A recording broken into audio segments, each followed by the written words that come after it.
Today we're talking to Ed Andrews, former MD of Ladbrokes online division. Hello Ed. Hi there, hi there. So Ed, during your 3 years at Ladbrokes in the online division, obviously there was an increase of profits by about sort of 38%. What would you say was the reasoning behind that? Well, a number of factors really. I mean, there's obviously a growth time within the industry anyway. So there was sort of growth through betting in play, more of the online gaming products coming in, so there was some natural growth. Yeah. And I think in terms of, as well as the top line growth, in terms of profitability, we did a number of things around operational efficiency. When I joined Ladbrokes Online, it tended to be very product silos and very product specific, which was great because you got the real experts in their products and very passionate about the products. But we kind of missed something in terms of cross-selling and single view of customer, single view of the Ladbrokes brand as a whole across all the products. And so we centralised a lot of the marketing services, and that was both efficiency and making more of our customers and in terms of staffing purposes. From your time at Ladbrokes, if there was anything that you could do again, would you do it differently or would you do it the same as you've done it? I don't think there's too many regrets about my time at Ladbrokes. I enjoyed it, and I think as a division we performed very well. I suppose it was kind of interesting working for a bigger corporate company, which I hadn't done before, and that comes with added challenges, and you always have to think about shareholder interests and kind of almost what the market expects you to see, which I think sometimes you have to take quite a short-term view of profitability. And I think the other thing probably was to really get on and implement change quickly and fast. I mean, I think you can do it too quickly, so kind of the day-to-day business gets lost and people don't know what they're doing. But I think you also needs to be very kind of focused and really get on with those changes once you know the direction you're going. Obviously there's been a lot of change and the European Commission are sort of considering whether to regulate online gambling in the EU, and there's going to be lots of changes going on. What's your thoughts on that?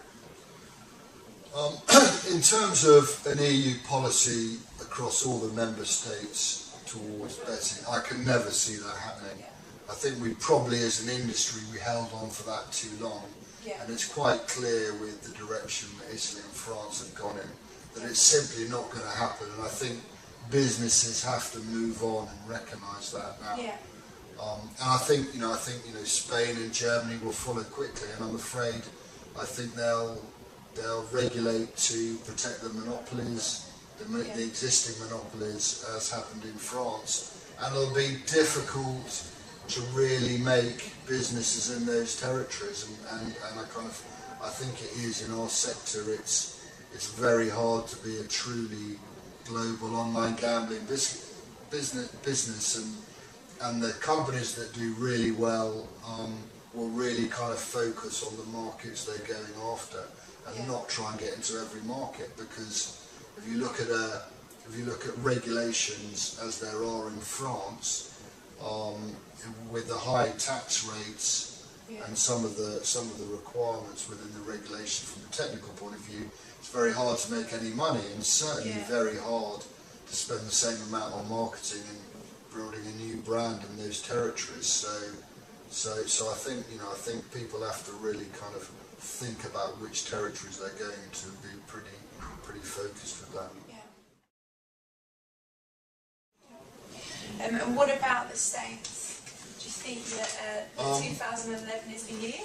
I think probably it's a bit late for 2011 actually. I think but I think it's definitely going to happen, and I think could well be next year. And from what I hear, I think that when one state goes, a lot will follow very quickly, and it kind of makes sense. I actually sat as a witness on the state hearing for the Californian Senate, which was a kind of very interesting process. They kind of had some issues about over the people who hold the licenses at the moment, the Indian tribes. So the legislation never got passed. But I think next year some will, because it makes, to some of these states, they need the money, and they're seeing it go away to the people operating in those places at the moment. So why not keep it in house, and why not, with all these things, why not legislate and regulate, which should protect your citizens far more. I think when one of the states sets the precedent, that they'll all follow pretty quickly. For someone sort of looking at you saying, in 10 years I want to be MD of somewhere like Ladbrokes online, or I want to be in your shoes, what advice would you give them? It's a sort of difficult one, really. I mean, I think I would give the advice to plan ahead. I mean, it's a bit hypocritical because it's something I never did. I sort of moved from one thing to another as I thought the opportunity arose. But I think in hindsight, it is worth having a plan. And we all know, one thing you can be sure about a plan: it'll never happen in life exactly like that. But it's worth sort of plotting where you need to go and how you need to progress to get to the end state. Even if it doesn't happen that way, and you can look back and say, well, this is my plan, and this is why I haven't been able to follow it. So I think it is worth sort of plotting the plan. Yeah. And then it's all the other things, take your opportunities when they come, work hard and get there. Go for it. So, Ed, what does the future hold for you now? Obviously you've sort of been in the smaller startup environment, grown that very successfully through to sell. You've been in the larger corporate with all the red tape of the shareholders. I mean, the sort of world is your oyster. What's next for you? What are you doing at the moment, and where are you going, really?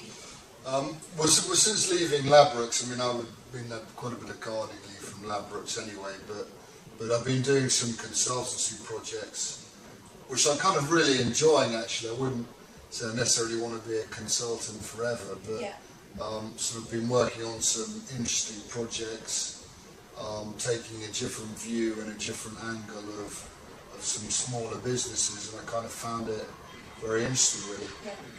In terms of long term, I don't think I want to be a consultant forever. At the end of the day, I kind of like implementing things and seeing things through and seeing things generate revenues. But definitely stay within the sector, in a CEO MD role, in a sort of medium-sized business with real growth potential. That's kind of what I find exciting, and I think the international climate is very interesting at the moment, and for somebody like me, there may well be more opportunities abroad, and certainly I've kind of relocated the family once, and with the kids still quite young, now's the time to go away again, and I kind of enjoy working in different countries and seeing different cultures, and so certainly I wouldn't rule out opportunities abroad. Excellent. Well, that's about it for today. Thank you very much for your time, Ed. Pleasure. And I look forward to seeing what the future holds for you. Thank you very much. We'll see you again soon at careerarchitects.com.